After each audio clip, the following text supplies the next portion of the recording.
So today, our mission, should we choose to accept it, is to try to distill these teachings and give you, the listener, some clear and memorable examples to help you grasp the concept of haram. And what I think is so fascinating about this topic is that it's not just like a list of rules. Right. It's about understanding the values and the reasoning behind the rules. Yeah, exactly. It's like getting a glimpse into that ethical framework of Islam. Yeah. So where should we begin? Let's start with some general prohibitions that appear throughout the Quran. Okay. For example, Surah Al-Baqarah, Okay. which is like a chapter in the Quran. Ayat 173, which is like a verse within the chapter, lays out some of the most common things considered haram. Dead animals, blood, pork, and anything dedicated to a deity other than Allah. So those are like the big ones right off the bat. Yeah, pretty consistently no-go areas. Okay, got it. But I'm seeing here that there's also an exception for necessity. Right.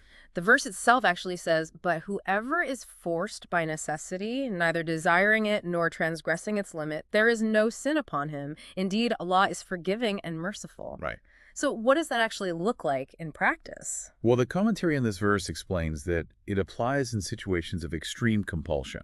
Okay. Like if you're lost in the desert and there's nothing to drink except, something that's normally forbidden. Oh, okay. So it's about survival when there's literally no other option. Right. But even then, there are conditions. Okay. The person can't want to break the rule and has to consume only the absolute minimum needed. That makes sense. Yeah. It's not just a free pass. Right. It's acknowledging that dire situations sometimes call for really difficult choices. Exactly. So let's say someone's stranded and starving. Yeah. Would eating something normally forbidden to survive fall under this exception?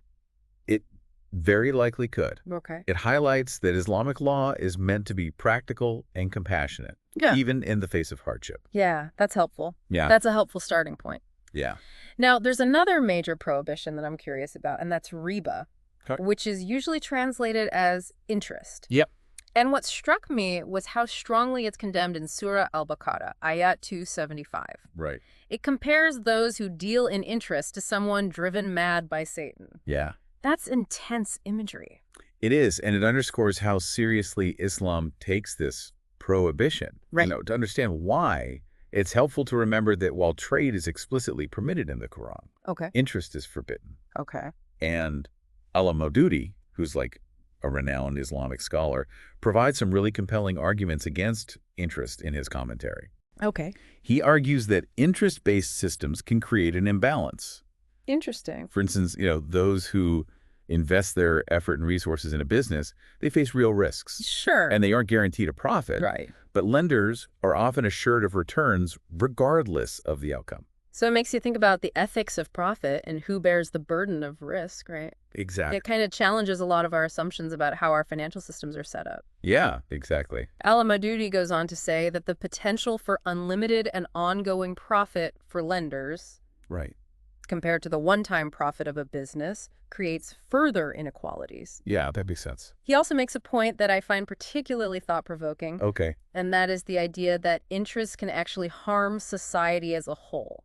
So it's not just about an individual's financial decisions. Right. It's about the potential ripple effects on the entire community. Exactly. It's a powerful perspective to consider, especially when we think about the role of finance in our world today. Right. Makes you reevaluate what we often take for granted. It does, yeah. Now, moving on, I noticed a section of the source material focuses on prohibitions that are specific to the Jewish people. Okay. So, Surah Al-Imran, Ayat 50, mentions Jesus making lawful certain things that were forbidden to the Jews. Can you shed some light on what those things might be? The commentary dives into the specifics here, mentioning prohibitions like marrying the wives of one's sons, marrying two sisters at the same time, and certain restrictions related to like step-family members. And what's fascinating is how early Islamic scholars grappled with these nuances, even referencing specific hadith, which are accounts of the Prophet Muhammad's sayings and actions, to understand the reasoning behind these rules. Okay, so while the specific examples are tied to the Jewish community, Yeah. it sounds like there's a broader principle at play here. Absolutely. What is that? The underlying theme seems to be about protecting family harmony and preventing situations that could lead to conflict or harm or instability within those relationships. It emphasizes clear boundaries within families. Yeah. As important for their well-being. Absolutely. Now, we've talked about general prohibitions, we've talked about some specific examples, Right. but I'm seeing something about wrongdoing leading to further prohibitions. Okay. Surah An-Nisa, ayat 160, mentions Allah making certain good foods unlawful for the Jews because of their wrongdoing God, yeah. and hindering others from Allah's path. Interesting. So what's the connection there? It's interesting, right? Al-Madudi connects this to specific dietary restrictions Okay. mentioned in Surah Al-An'am, ayat 146, Okay. like prohibitions on certain animals and types of fat. Okay. What stands out is this idea that restricting choices, especially when it comes to food, can be a form of consequence for transgressing divine laws.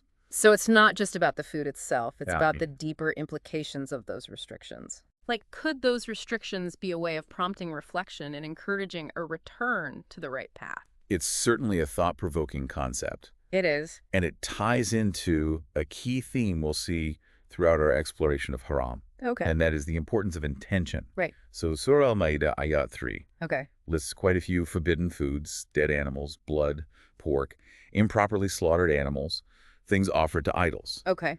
But just like that earlier verse about necessity, it also includes an exception for situations where there is no intent to sin. So it's not just about the outward act, but the inner state of the heart as well. Absolutely. And this emphasis on intention goes even deeper.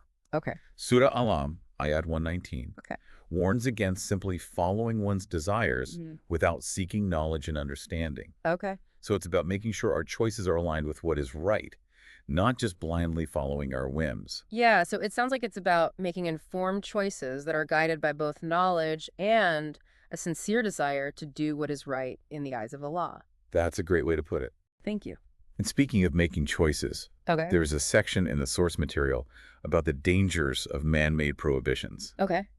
Surah Al-An'am, verses 138 to 140, criticizes those who declare things haram based on their own, personal preferences or desires. So it's not enough to just claim that something is forbidden. Right. There needs to be a legitimate basis. Exactly. Yeah. And it can't just be someone's personal opinion. Right. The commentary gives this fascinating example of people in, ancient Arabia Okay. who would dedicate animals and even entire farms to shrines, and then they would declare that only certain people could eat from them.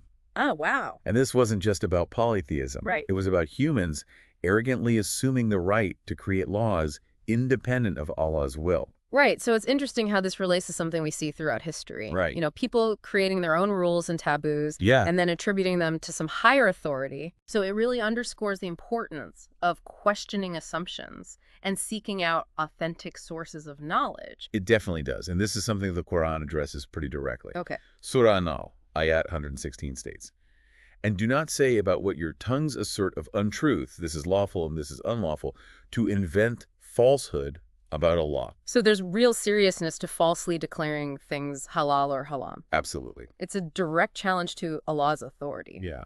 Now, before we move on to the next part of our deep dive, Okay. there's one more prohibition I want to touch on, and that is zina, Okay. which refers to unlawful sexual intercourse. Right. And this is addressed in Surah Al-Isra, ayat 32. Okay. And what's interesting about Al-Madudi's commentary on this verse is that he highlights how this prohibition applies not just to individuals, but to society as a whole. Okay. So it's not just about personal choices, it's about the environment and the structures that can either encourage or discourage moral behavior. Right, so we have a collective responsibility to create a society that supports ethical behavior. It really highlights the interconnectedness of individual actions and societal influence. Right. It's not just about what we do as individuals, Yeah, but also about the environment we create together. that's a really important takeaway. It's a reminder that living a righteous life involves both personal commitment and a commitment to the well-being of the community as a whole. This has been an incredibly enlightening first part of our deep dive Yeah. into the concept of haram. Yeah, definitely. We've covered a lot of ground already, We have from before. those broad general prohibitions Right. to the importance of intention Yeah. and the role of society in upholding ethical standards. Absolutely. And we've only just scratched the surface. There's so much more to unpack in the remaining source material. Exactly. But for now, we encourage you to take some time to reflect on what we've discussed so far. Yes. What resonates with you most? Yeah. What questions does it raise for you? Good question. And how do these teachings about what's forbidden in Islam challenge or expand your own understanding of ethics and values? Good stuff. We'll continue our deep dive in the next part, so stay tuned. Yeah, definitely. Picking up where we left off, it's striking how these teachings about haram in Islam really encourage us to think deeply about the motivations behind our actions. It's not just a checklist of do's and don'ts. Right. It's about cultivating a certain way of being in the world. Yeah, absolutely. And, it's been fascinating to see how the Quran not only outlines what's forbidden, Right. but it also offers these really profound reasons behind those prohibitions. It's like it's inviting us to engage in this constant process of self-reflection and ethical decision-making. Yeah. Speaking of which, I was particularly intrigued by our discussion about the prohibition against taking a life, except by right. Oh, yeah? And the commentary actually provides some specific examples that help clarify what those justifiable reasons might be. Right. And I think it's important to delve into those examples because this is a topic that often raises a lot of questions and even misconceptions. Yeah. So let's break it down. Yeah. What are some instances where taking a life might be considered permissible in Islam? Well, the first example that the commentary highlights is self-defense. Okay. So protecting oneself or others from imminent harm is seen as a legitimate reason to take a life. Okay. It's about preserving life when there's like a direct and unavoidable threat. So it's not about seeking revenge Right. or escalating violence. Exactly. It's about acting to prevent immediate danger. Yeah, to stop it. Okay, so what about other situations? Are there any other instances where taking a life might be justified? Yeah, the commentary also discusses the concept of justice, Okay. specifically in cases of intentional killing. Okay.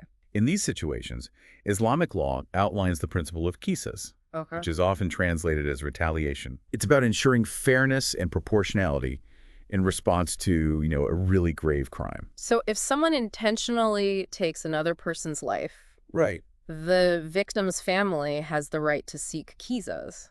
They do. But I'm guessing there are some pretty strict conditions and limitations around this? Absolutely. It's not a carte blanche for revenge. Okay. There's a huge emphasis on due process, Okay. ensuring that the guilt of the accused is established beyond any doubt. Right. And even then, the punishment must be proportional to the crime. Okay. You can't, if someone takes a life in retaliation, Yeah, it can't exceed the bounds of the original offense. that makes sense. Yeah. It's about upholding justice while also preventing excessive harm Right. or cycle of vengeance. Exactly. Now, the commentary also mentions war as a situation where taking a life might be considered permissible. Right. And I imagine this is an area with even more complexity. Definitely. Warfare in Islam is governed by a very specific set of rules and principles. Firstly, a war can only be fought in self-defense Okay. or to protect the oppressed, Okay. and it has to be declared by a legitimate authority. Right. And even during war, there are strict prohibitions against targeting civilians, destroying property unnecessarily, or using excessive force. So even in the chaos of war, Yeah. there's a very clear ethical framework that has to be adhered to. It has to be. It's about maintaining a sense of justice and humanity even amidst conflict. Yeah, absolutely. Now let's shift gears a bit and talk about something that might surprise some listeners. Okay. And that's adornment. All right. Surah Al-Araf, ayat 32, seems to challenge the idea that enjoying beautiful things and the good provisions in life is somehow wrong. Yeah. It's a fascinating verse. It is? It poses this rhetorical question. Say, who has forbidden the adornment of Allah, which he has produced for his servants, and the good, lawful things of provision? It's reminding us that Allah has created beauty and abundance for us to appreciate and enjoy. It really pushes back against the idea that a righteous life requires deprivation or asceticism. Yeah, it's acknowledging that Allah has given us these blessings for a reason. And it ties back to our earlier discussion about man-made prohibitions. Exactly. It's a reminder that Allah is the ultimate provider. Right. And that we shouldn't arbitrarily restrict ourselves from what he's made halal. Yeah, I think you're right. There's another layer to this as well. What's that? It's not just about enjoying what's halal, Right. but doing so in a way that reflects gratitude and responsibility. Exactly. It's about finding that balance between enjoying the good things in life and recognizing that those blessings come with responsibilities. Absolutely. So, for example, enjoying beautiful clothing is one thing. Okay. But becoming obsessed with fashion and spending beyond your means to keep up with trends is another. That's a great point. Yeah. And this brings us to another really important aspect of understanding Haram. Okay. It's not just about actions that are inherently wrong in all circumstances. Okay. It's also about actions that become haram because of the context, the intentions, or even like the way they are carried out.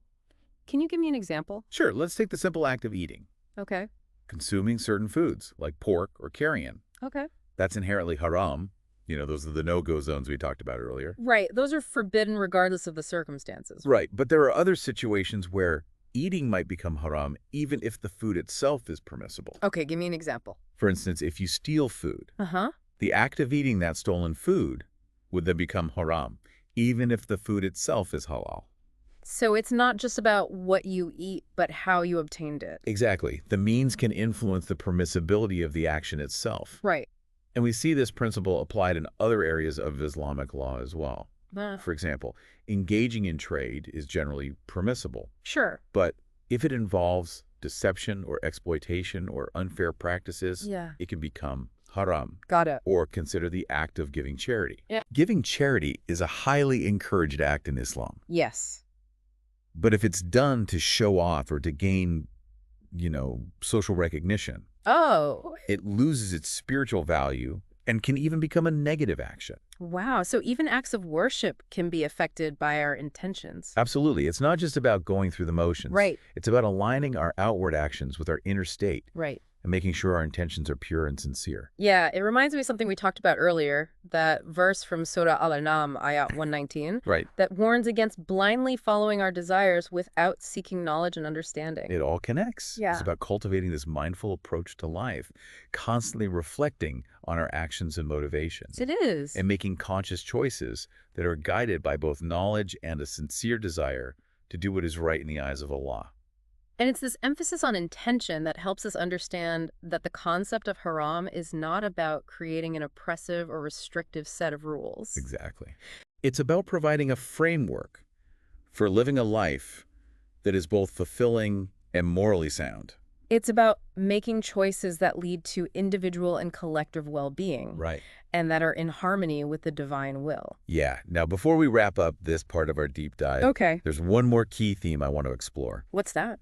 We've talked about how even permissible things can become haram if they are acquired or carried out in the wrong way. Right. But there's another crucial aspect to this. Okay. And that's the danger of exceeding limits, even within what is halal. So even when something is halal, we should be mindful of going to extremes. The Quran emphasizes moderation and balance in all things. Okay. Even those that are considered permissible. Right. So it's like the idea that too much of a good thing can become a bad thing. Exactly. Overindulging in food, wealth, or even leisure activities can lead to negative consequences for ourselves and for others. It seems to be saying that excess can distract us from our spiritual purpose and lead us down a path that is ultimately harmful. Yeah, it's a reminder that true fulfillment comes from finding that balance in all aspects of our lives. Yeah. And I think this is a perfect segue into the final part of our deep dive. Okay. We've explored these specific prohibitions, the importance of intention, the danger of exceeding limits. Yeah.